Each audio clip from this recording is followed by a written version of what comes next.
and it's going to be everlasting, forever and ever and ever. And so also the punishment in hell. Two more thoughts. One of those, I'll see if I can find it. Revelation.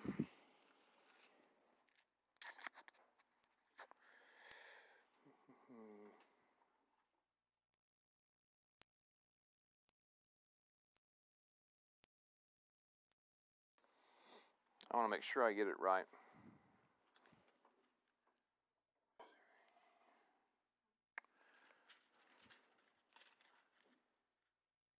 Okay, Revelation 14:11.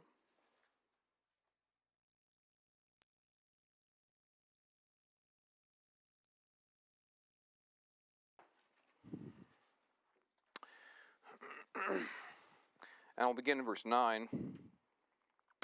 Then another angel, a third one, followed them, saying with a loud voice, if anyone worships the beast and his image and receives a mark on his forehead or on his hand, he also will drink of me. This is not just exclusive to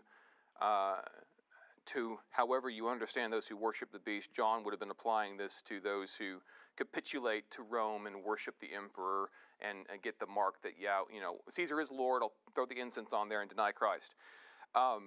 He also will drink of the wine of the wrath of God, which is mixed in full strength in the cup of his anger, and he will be tormented with fire and brimstone in the presence of the holy angels and in the presence of the Lamb. And the smoke of their torment goes up forever and ever. They have no rest day and night, those who worship the beast and his image, whoever receives the mark of his name. Again, these are all physical things. Smoke, fire, brimstone, no rest. These are all physical concerns. I think the true terror of hell is this. It is an exile from the favor of God, but you're still in the presence of God. It's in the presence of the Lamb and the angels. So hell is not an absence of God, it's an absence of a mediator.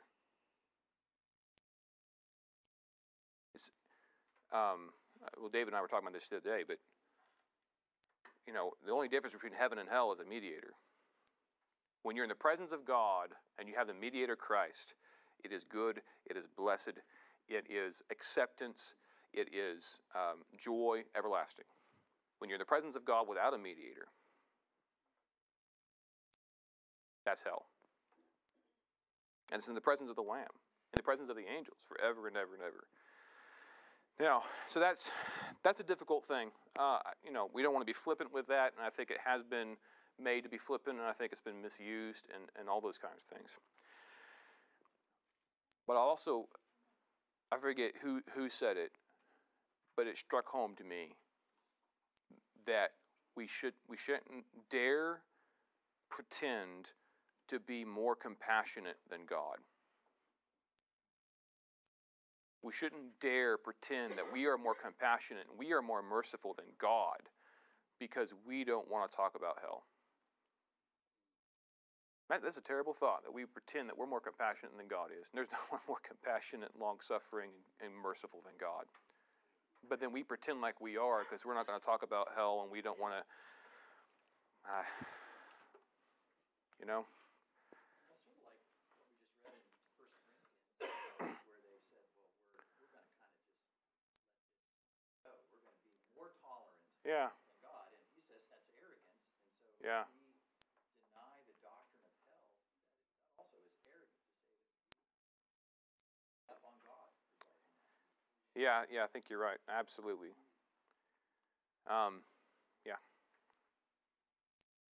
Yes, Ms. Barbara. The kids in tag watched the show and the priest, when Christ was saying, I am Christ, the priest rent his clothes, and I was wondering why they did that. Of course, they said he blasphemed, which he didn't. But in the Old Testament, when they rent their clothes, wasn't that more of a godly thing? But this was not godly, the way they tore their clothes, and it wasn't godly. But in the Old Testament, when other men did it, it was more like sackcloth and ashes type thing. What's the difference between that?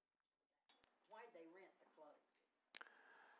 Yeah, that's a great question. Why it is, I think, the rending of the clothes, I was I was trying to read through and get a survey ready about this biblical theology of clothes, and I came across the first reference to that, and I forget where it is now. But it certainly, I think, is it's a sign of Jacob. It's Jacob when he's told that when Joseph is dead, like they bring him the shredded cloak, the coat of many colors, and it's covered in blood and all of that. And he sees the shredded coat of many, and then he does the same thing. Like as he is torn apart, so am I. That kind of the great expression of grief. And this becomes a sign moving forward. We see great grief, great mourning. When you're greatly appalled, something horrible has happened. There's this sign of the rending of the clothes.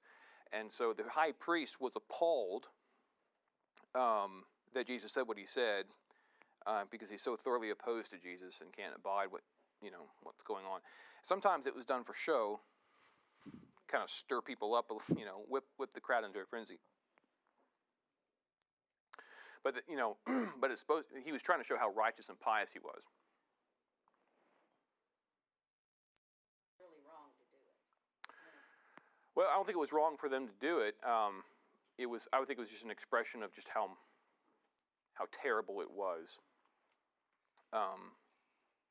Just kind of and again, when you think about the origin of clothes, the covering of our shame and our guilt, the rending of the clothes has this idea of,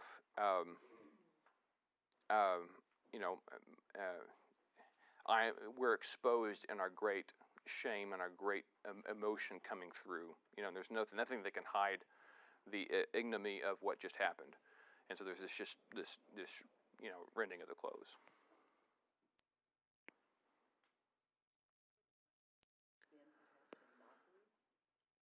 Well, like I say, I mean, he may have been just trying to convince the crowd, hey, we've got to do something now. It's time to go ahead and, we're the righteous ones, so we get to murder Jesus, so.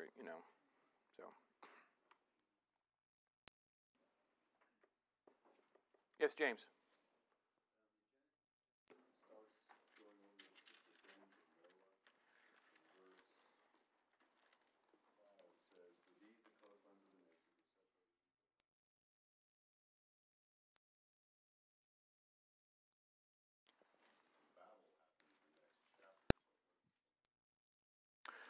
Yeah, that's a great question. So in chapter 10, we're already hearing that the separation of all the nations is according to language. But you don't hear about the confusion of the languages until chapter 11.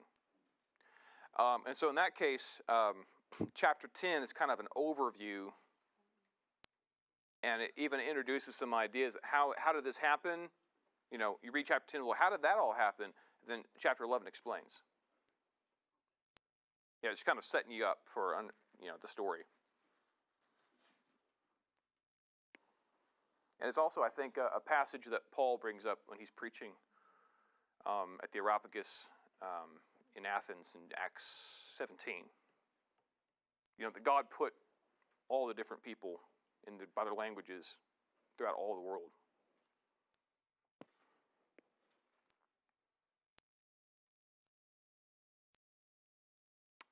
Okay, let's go to Genesis 17 and take a look at some of the things going on here. This is just after chapter 16, where Abram and Sarai attempted to bring about the fulfillment of God's promises in chapter 12 and 13 and 15. They said, well, let's do this in a surrogate fashion, and Abram took Hagar as his second wife, to bear children in Sarai's name through her, which, of course, succeeded. They had Ishmael, but then it didn't succeed because Sarai and Hagar are at odds with one another. Hagar runs away. God confronts her, and she goes back. And this attempt was made when Abram was 86 years old. So 11 years after he was called to Canaan, 75, he has attempts to go ahead and have this child through Hagar. and it's something of a mess. Now, timeline, chapter 17, when Abram is 99 years old, so 24 years after God first promises him, you will have offspring, you will have descendants, worship me, here's your land, so on and so forth. So 24 years later, the Lord appeared to Abram and said to him, I am God Almighty. I am God Almighty. Walk before me and be blameless. I will establish my covenant between me and you, and I will multiply you exceedingly. Abram fell on his face, and God talked with him, saying, As for me, behold, my covenant is with you, and you will be the father of a multitude of nations. No longer shall your name be called Abram, but your name shall be Abraham, for I have made you the father of a multitude of nations. I will make you exceedingly fruitful, and I will make nations of you, and kings will come forth from you. I will establish my covenant between me and you and your descendants after you throughout the generations for an everlasting covenant, to be God to you and your descendants after you. I will give to you and to your descendants after you the land of your sojournings, all the land of Canaan for an everlasting possession, and I will be their God. Now, one thing to note is the word descendants, every time where it's used, is the word seed. Remember the key term of Genesis? He makes his covenant with Abraham and his seed. Over and over and over. The term seed keeps on popping up, right? Because we're supposed to pay attention to that key word from Genesis 3:15, the promise of hope, promise of the gospel, the seed, the victorious seed of the woman who will crush the head of the serpent. And we just keep on getting reminded of that, and our attention focused back there at the seed. Now, when Abram is too old to have children by any possibility, when Sarai is too old by any means to have children, once it's absolutely certain, and everybody knows that a 99-year-old man and an 89-year-old woman cannot have a child, once that is absolutely clear, then, in God's good timing, he comes to Abraham and says, I am El Shaddai.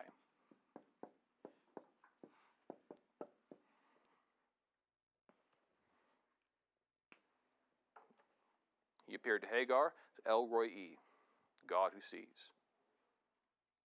He comes to Abram and says, I am El Shaddai. I am God Almighty. The idea of the term is that he is God all-sufficient. Nothing he can't do. You see the point. Okay, 99-year-old man, I am God Almighty, and you're going to have a child now with your wife, Sarai, and it'll be proven that it was all of me, not of you. The timing is impeccable. The timing is everything. Just so that it's clear that it's not by the power of man, but by the power of God. So he says, I am God Almighty. So he introduces himself in a new way, a new name of God, and he gives Abram a new name. You were Abram, High Father. Now you're going to be High Father of a multitude. Not just a father, but a father of a multitude. Abraham. Not just Abram, but Abraham. And he says, my covenant is with you and your seed. My covenant is with you and your seed. And he speaks about the seed in terms of a multitude of nations. A whole lot, isn't it? How many is that anyway? Has God given Abraham any clue about how many that is? Count the stars. Can you count them? So shall your descendants, so shall your seed be. As much as the dust is in the land, as much as sand on the seashore. That's how many your descendants will be. Father of a multitude of nations. So your seed, your descendants, are going to be numerous. He says, I will multiply you exceedingly. I will make you exceedingly fruitful. I think it's interesting here as we get into chapter 17. The echoes that we're getting from Genesis 1. What is God doing here? He's talking to Abraham.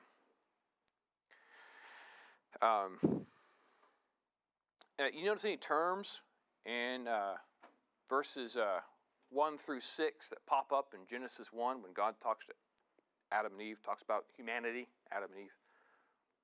Any terms that pop up, it's an echo, Genesis 1. Fruitful, multiply. Yeah. Isn't that what he said to Adam and Eve? He blessed them and said, be fruitful and multiply, which is saying, he blessed them, this is what you will be. You will be fruitful and you will multiply. Okay?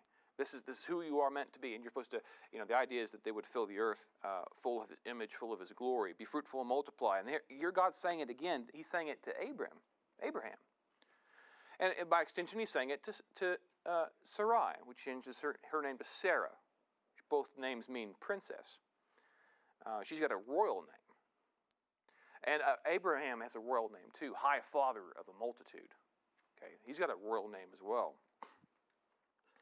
I think it's important that we understand that as we look at the covenant that God makes with Abraham, he's not doing something incredibly, radically new.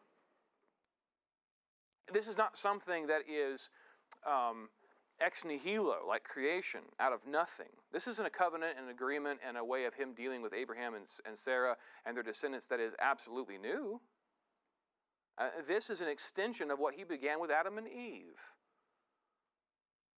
When he told them to rule and exercise dominion and be basically the vice regents upon earth, he gives Abraham and Sarah royal names. High father of a multitude. Kings are going to come forth from you. You're going to be a father of a multitude of nations. And your wife's name is princess. Heir to the role of Eve. Because from her comes all these multitude of nations. More than you can count. The stars and this. I think just it's very important that we understand that this is not something radically different and new, as if God had not been thinking about this before, and this is brand new with Abraham, and God's going in an entirely new direction. This is all in agreement with what God has already been doing with Adam and Eve. Be fruitful and multiply, and here's the Garden of Eden for you to take care of. Abraham and Sarah, you're going to be fruitful, and you're going to multiply, and here's a land for you to take care of. That's nothing new. That is very much in agreement with what God had already been doing, and I think that's important for us to understand, that God is still about dealing with those that he has made in his image, calling them to relate to him, to worship him. He gives them this condition, this command, walk before me and be blameless. He says, this is who I am to you, this is who you are to be to me. And as he explains how things go, he's going to talk about their relationship with others. And he's going to talk about how they deal with the land. And we'll save that for the next opportunity we have to look at. But we're still dealing very much with the image of God at the center of what he's doing here. He's dealing with them as he, and not in the exact same way, because sin is in the world, things have moved along, the families are confused by their languages, and there's some things that have changed, but he's dealing with Abraham and Sarah much in the same way he dealt with Adam and Eve, and even the way he dealt with Noah and his family right out of the ark, because he told them, be fruitful, multiply, and here's a new way to take care of the creation around you.